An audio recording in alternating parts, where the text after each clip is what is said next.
करके मैं धज्जियां उड़ाऊंगी जो रागिनी नायक अभी ओल फोल बक रही हैं। सबसे पहले तो हमें क्या मिला, बहुत देर बोलिए आराम से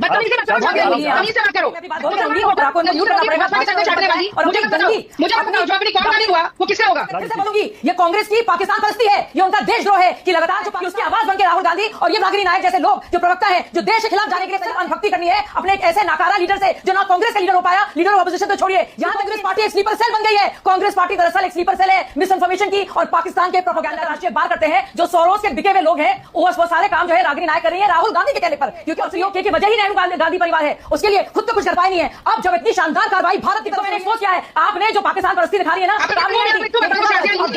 आपकी पार्टी बुज़दिल है और चाइना पाकिस्तान की स्लीपर सेल है, आप प्रोपेगेंडा मशीन है, पाकिस्तान की सुन लीजिए की हैसियत हो गई है, इतने गिर गए आप लोग कि आप पाकिस्तान की प्रोपेगेंडा पार्टी बन गए हैं। इतना तो पाकिस्तानी नहीं करते होंगे जितना करेंगे, वादियों का साथ देते हैं, सब जानते हैं। यासिर मलिक को खाना खिलाते थे बैठकर, उन्हें 56 भोग खिलाते थे और मेरा खून खोल रहा है ये कांग्रेस पार्टी जो पाकिस्तान का प्रोपेगेंडा मशीन बनी है, मेरा खून खोल रहा है और देश के हर एक नागरिक का खून खोल रहा है। जय श्री राम दोस्तों, कैसे आप? आई होप सारे स्वस्थ होंगे और मस्त होंगे। तो आज की डिबेट भी बहुत मस्त होने वाली है। जी हाँ, आज की डिबेट में जो हुआ वो भारतीय टीवी डिबेट्स के इतिहास में दर्ज किया जाएगा। एक तरफ थी कांग्रेस की हमेशा विवादों में रहने वाली बदतमीज और गालीबाज प्रवक्ता रागिनी नायक और दूसरी तरफ बीजेपी की बेबाक, दमदार और तीखी प्रवक्ता साजिया इल्मी। साथ में मौजूद थे जेडीयू के तर्कशील प्रवक्ता अभिषेक झा। डिबेट की शुरुआत ही रागिनी नायक की सरकार विरोधी और पाकिस्तान परस्ती भाषा और आरोपों से हुई, लेकिन इस बार उन्होंने सारी सीमाएं लांघ दी। उन्होंने साजिया इल्मी पर व्यक्तिगत टिप्पणी करते हुए कहा कि तुम मुसलमान होकर मोदी जी के चरणों में नतमस्तक हो और अपनी कौम से गद्दारी कर रही हो। बस फिर क्या था, साजिया इल्मी ने ऐसी सधी हुई और करारी प्रतिक्रिया देते हुए पूरी नेहरू गांधी खानदान को आईना दिखाते हुए रागिनी नायक को भी लपेट लिया और ऐसे लपेटा कि पूरी इज्जत तार तार कर दी। साजिया ने बड़े जोश के साथ तथ्यों और तर्कों के साथ जवाब दिया और दिखा दिया कि असली सेक्युलरिज्म और राष्ट्रभक्ति जाति या धर्म से नहीं, सोच और कर्म से तय होती है। वहीं जब बहस और ज्यादा गरमाए तो जेडीयू के प्रवक्ता अभिषेक झा ने भी कांग्रेस के नैरेटिव को तथ्यों से ध्वस्त कर दिया। उन्होंने बेहद शांत लेकिन सटीक अंदाज में कहा, जब ऑपरेशन सिंदूर जैसी अभूतपूर्व सफलता होती है तो विपक्ष का मानसिक संतुलन बिगड़ना तय है। सच कहें तो कांग्रेस अब इस ऑपरेशन की सफलता से हिली हुई है। उन्हें लग रहा है कि सरकार और प्रधानमंत्री मोदी इसका सारा क्रेडिट ले रहे हैं और इसी जलन में वे डिबेट्स में बेहुदा बातें कर रहे हैं ताकि मोदी सरकार की छवि को नुकसान पहुंचाया जा सके। लेकिन इस डिबेट में जो हुआ उसने साफ कर दिया, सच्चाई को कोई कितना भी चीख चीख कर झुठला नहीं सकता और रागिनी नायक जैसी प्रवक्ताओं की भाषा कांग्रेस की बौखलाहट की सबसे बड़ी निशानी है। तो दोस्तों, क्या आपको भी लगता है कि विपक्ष अब मुद्दों पर नहीं बस मोदी विरोध के एजेंडे पर चल रहा है? कमेंट में अपनी राय जरूर दें और वीडियो को शेयर करें ताकि सच हर जगह पहुंचे। तो शुरू करते हैं इस डिबेट को। चालू करो बे। राजनीति कर रहे हैं प्रधानमंत्री, रागिनी पूछ रही, बताइए। जी, लगातार मैं एक स्पीच सुन रही हूं और मैं क्या सुन रही हूं इस भाषण में, मैं सिर्फ और सिर्फ देश के खिलाफ जो मानसिकता है, कुंठित मानसिकता है वो, उसके अलावा पाकिस्तान की सरपरस्ती और पाकिस्तान प्रेम और मोदी जी की नफरत के जरिए देश के खिलाफ और देश के सैन्य बल का अपमान लगातार मैं सुन रही हूं। एक एक करके मैं धज्जियां उड़ाऊंगी जो रागिनी नायक अभी ओल फोल बक रही हैं। सबसे पहले तो हमें क्या मिला ऑपरेशन सिंदूर से, ऑपरेशन सिंदूर से हमें एक निर्णायक जीत मिली है और हमने दिखा, चुप रहिए, बहुत देर बोली है, आराम से बात करो। आपस में लड़ने के बजाय अपनी बात कहिए, अपनी बात कहिए ना। इनकी बुज़दिली और पाकिस्तान परस्ती, नहीं मैं अपनी बात बोल के रहूंगी और आपको उनको म्यूट करना पड़ेगा। और मुझे अपना जो अपनी कौन का नहीं हुआ वो किसका होगा? रागिनी प्लीज प्लीज चीखे क्या बोल रही है? ठीक से बात करिए, क्या कहा?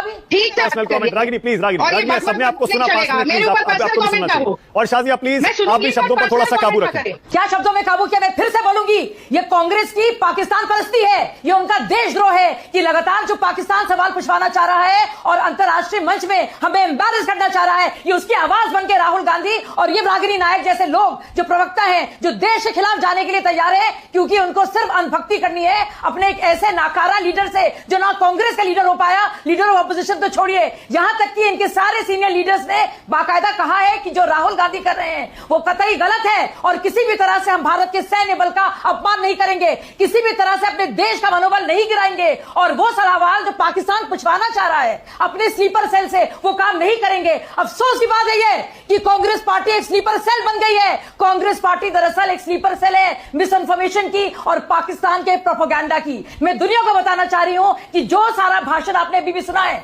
8 मिनट का, ये उसमें सारे के सारे तथ्य मौजूद हैं कि किस तरह से वो सारे सवाल और वो जो झूठा नैरेटिव जो पाकिस्तान कर रहा है, जो लगातार कुछ अंतर्राष्ट्रीय अखबार करते हैं, जो सोरोस के बिके हुए लोग हैं वो सारे काम जो है रागिनी नायक कर रही है राहुल गांधी के कहने पर। क्योंकि सुनिए एक एक करके मैं बताऊं, पीओके के बारे में बताऊं क्या हुआ था 1948 में, 47-48 में जब ट्राइबल्स आए थे क्या हुआ था आपको याद है? नेहरू जी, हम लोग जीत रहे थे लेकिन नेहरू जी मामले को ले गए यूनाइटेड नेशंस में, अंतरराष्ट्रीयकरण किया। ये वही नेहरू जी हैं, आपको याद है इन्होंने क्या किया? चाहे वो 65 हो या 72 का शिमला अकॉर्ड हो या इंडस वाटर ट्रीटी हो, लगातार इंडस वाटर ट्रीटी तो नेहरू जी के वक्त में जो उन्होंने अयूब खान के साथ की थी और जो इंदिरा गांधी ने जो शिमला अग्रीमेंट किया था, बावजूद इसके कि हमारे इतने प्रिजनर्स ऑफ वॉर हमारे पास थे पाकिस्तान के, लेकिन ऐसा समझौता, ऐसे घुटने टेक दिए और पीओके की वजह ही नेहरू गांधी परिवार है, उसके लिए खुद तो कुछ कर पाए नहीं है। अब जब इतनी शानदार कार्रवाई भारत की तरफ से हुई है इतने बड़े पैमाने पर कि पूरी इंडो पाक की जो डॉक्ट्रिन है, जो पूरी सुरक्षा नीति है और रक्षा नीति है, उसमें एक नया अध्याय जोड़ा है प्रधानमंत्री मोदी जी ने। और हाँ, हमारा है मोदी जी की वजह से भारत का सीना हुआ है। नहीं बोलूंगी मैं, चुप रहिए आप, क्योंकि आपने बहुत लंबा वक्त दिया है और मैंने क्या क्या बातें सुनी अपने देश के बारे में और अपने प्रधानमंत्री के बारे में, क्या चुप रहे के बारे में और अपने सैन्य शक्ति के बारे में मैं बिल्कुल बोलूंगी, लगातार बोला है आपने। आपको वक्त बता दूं, मैं 5:18 मैंने शुरू किया था, 5:15 चुप रहिए। ये इनको मैंने एक्सपोज किया है। आपने जो पाकिस्तान परस्ती दिखा रही है ना, काम नहीं और देश बात नहीं करेगा आपको। रागिनी जी, आपकी पार्टी बुजदिल है और चाइना पाकिस्तान की स्लीपर सेल है, आप प्रोपोगेंडा मशीन है पाकिस्तान की। सुन लीजिए, आप कांग्रेस पार्टी ने की हैसियत यह हो गई है, इतने गिर गए हैं आप लोग कि आप पाकिस्तान की प्रोपोगेंडा पार्टी बन गए हैं। इतना तो पाकिस्तानी नहीं करते होंगे जितना आप कर रही है मैडम। पाकिस्तान के लोग कह रहे हैं और तस्दीक कर रहे हैं इस बात की कि किस तरह से लाहौर में जो रक्षा प्रणाली थी, वायु रक्षा प्रणाली थी, उसको ध्वस्त कर दिया गया है। क्या हुआ है HQ-9 और HQ-16 का, और जो हमारा आकाश था कि किस तरह से सारे मिसाइल और ड्रोन की बौछार को रोक दिया और जो हमारी धरती पर छूने नहीं दिया एक भी मिसाइल या ड्रोन को, जिसके वजह से इतने इलाके हैं, सीमावर्ती इलाके हैं, चाहे वो पूंछ हो या अखनूर हो या राजौरी हो या अमृतसर हो या कच्छ हो या जैसलमेर हो या दिल्ली में जहां पे एम किया था, पूरी तरह से सुरक्षित रहे हैं। शुक्रिया अदा कीजिए रागिनी जी। आतंकवादियों से निजात मिलने का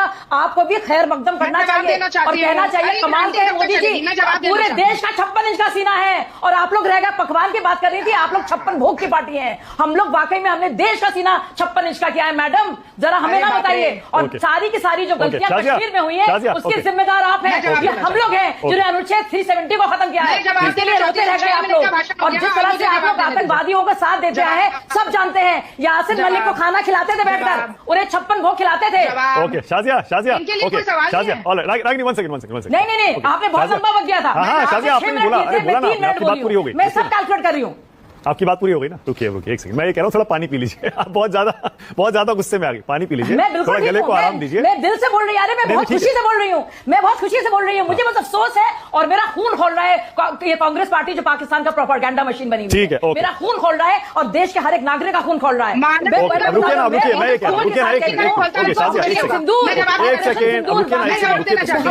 रागिनी नायक, एक मिनट शाजिया, 1 सेकंड। ये सिंदूर का जो रंग है वो दौड़ रहा है हमारी रगों में, हमारे रगों में। डिबेट तो ऐसे नहीं चल रहा है। अब रुक जाइए, एक मिनट, अब रुकिए ना, 1 मिनट। ओके, दोनों से मैं रिक्वेस्ट कर रहा हूं, प्लीज अपनी बात कहें, राजनीतिक आरोप जो लगाने लगाएं। शाजिया, रुकिए ना एक minute. Don't make it personal. एक दूसरे के बारे में कहने के बजाय आप अपनी पार्टियों, अपनी और सरकार और अपोजिशन के बारे में जो बोलना है। बोल रही हूँ मैं, कांग्रेस को बोल रही हूँ, उनके बारे में नहीं बोल रही। ठीक है, ओके, चेक आपकी बारी और बताइए एनडीए और प्रधानमंत्री की तरफ से भी बोलिए। अरे भाई, हमने तो सबसे पहले आभार व्यक्त किया है अपनी पराक्रमी सेना का।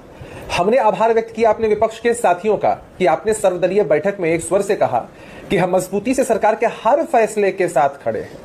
तब एक शब्द भी इस्तेमाल किया और अब तो ये लोग उस शब्द का खूब इस्तेमाल कर रहे हैं। वो शब्द है लेकिन। मानक जी, सब कुछ कहते हैं लेकिन खूंटा वही गाड़ते हैं जहां इनको गाड़ना है। अरे क्या फर्क पड़ता है?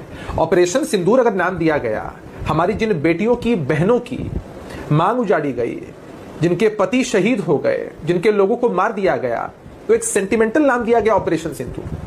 और यदि उसको एक्सप्लेन करते हुए प्रधानमंत्री जी कुछ कहते हैं तो कितना बड़ा मुद्दा हो गया हमारे विपक्षी साथियों के लिए। अरे इनसे यह भी पूछिए ना कि ये तो बात कहते हैं कि हम सरकार के हर फैसले के साथ खड़े हैं मानक जी, लेकिन हमारे कितने लड़ाकू विमान गिरे, क्या अद्यतन स्थिति है, इसकी जानकारी राहुल जी को चाहिए। मतलब राहुल जी को जब तक जानकारी नहीं मिलेगी, देश को जानकारी नहीं मिलेगी, सेना के अधिकारी प्रेस ब्रीफिंग करते हैं, इससे संतुष्ट नहीं है। असल में क्या है ना मानक जी, कि जब ये ऑपरेशन चल रहा था तब अगर इनकी तरफ से इस तरह की बातें होती तो पूरे देश में इनकी असली छवि उजागर होती, इनकी खूब वजीहत होती। लेकिन इनको लगा कि हमारी सेना ने बहुत बेहतर जवाब दिया, सब कुछ बहुत बेहतर रहा, एक सकारात्मक संदेश पूरे विश्व में गया भारत की इमेज को लेकर के, तो इनको लगना शुरू हो गया कि इसका सीधा फायदा सिर्फ और सिर्फ सरकार को जा रहा है। तो चलो अब अपनी इमेज बिल्डिंग और इनकी इमेज को कैसे खराब करें, इसके लिए पॉलिटिक्स शुरू करते हैं। फिर उन्होंने पॉलिटिक्स शुरू कर दी। अरे भाई, जब आप एक बार कहते हैं कि हमारा पूर्ण समर्थन है तो फिर सवाल क्यों पूछते हैं? यहाँ देश के लोग कुछ कह नहीं रहे हैं, देश के लोग मरबाहत है, देश के लोग चाहते हैं कि पाकिस्तान को जवाब मिले, और आपके लिए सर्वोपरि अगर कुछ है तो वो राजनीति सर्वोपरि है। और डिस सीरियसनेस की बात, अरे भाई राहुल जी से तो कम डिस सीरियस कोई पॉलिटिशियन हो सकता है ना। एक बार राहुल जी प्रेस कॉन्फ्रेंस कर रहे थे मानक जी, और प्रेस कॉन्फ्रेंस में वो कहते हैं कि आपके सामने जो शख्स है, आप समझ रहे होंगे राहुल गांधी, लेकिन मैं राहुल गांधी नहीं हूं। आप समझ रहे होंगे कि मैं बैठा हुआ शख्स राहुल गांधी ही हूं, लेकिन मैं राहुल गांधी नहीं हूं। आप बताइए जरा, देश में विपक्ष के नेता हैं इस तरह की सीरियस बात करते हैं। अभी कुछ दिनों पहले बिहार आए थे और कह रहे थे मंच पर, एक व्यक्ति आते हैं, एक डॉक्टर थे, उनको कह रहे हैं कि ये जो व्यक्ति आ रहे हैं ये ऑर्थोपेडिक सर्जन है, इन्होंने पढ़ाई की है, इनके पास एक्सपीरियंस है, लेकिन ये ऑर्थोपेडिक सर्जन नहीं है, हम सब ऑर्थोपेडिक सर्जन हैं। तो राहुल जी की जो भाव भंगिमाएं हैं वो सबको मालूम है, इसमें कोई शक शुबा नहीं है। अब इसको लेकर प्रधानमंत्री जी पर ये कटाक्ष कर रहे हैं, इनको कोई रोक तो सकता नहीं है, लेकिन हम अभी भी यही कहेंगे कि हम सबको समझना बेहद जरूरी है कि हम सबकी पहली पहचान भारतीय के रूप में है। तब हम किसी जाति, किसी धर्म, किसी पंथ, किसी प्रदेश या अभिषेक, बिहार चुनाव में आपको फायदा मिलेगा क्या? तो आप एक काम करिए, अब जब क्रेडिट आप ले ही रहे हैं, आपकी सरकार प्रधानमंत्री ले रहे हैं, हम नहीं ले रहे हैं, नहीं ले रहे हैं, हमको नहीं चाहिए क्रेडिट। और बहुत ईमानदारी और बहुत मजबूती से मैं इस बात को आपको कह रहा हूं, अगर हमारी सरकार नहीं होती, इससे पहले भी हमारे देश पर हमले हुए हैं, उस वक्त क्या एनडीए की सरकार नहीं थी, यहां पर भारतीय जनता पार्टी पावर में नहीं थी, और इसके बाद भी जब देश पर हमला होगा तब भी हमारी सेना आपको डिबेट पसंद आएगी, डिबेट पसंद है तो लाइक कीजिए, शेयर कीजिए और चैनल पर नहीं तो सब्सक्राइब कीजिए। मिलता हूं फिर किसी नए डिबेट के साथ, तब तक जय श्री राम।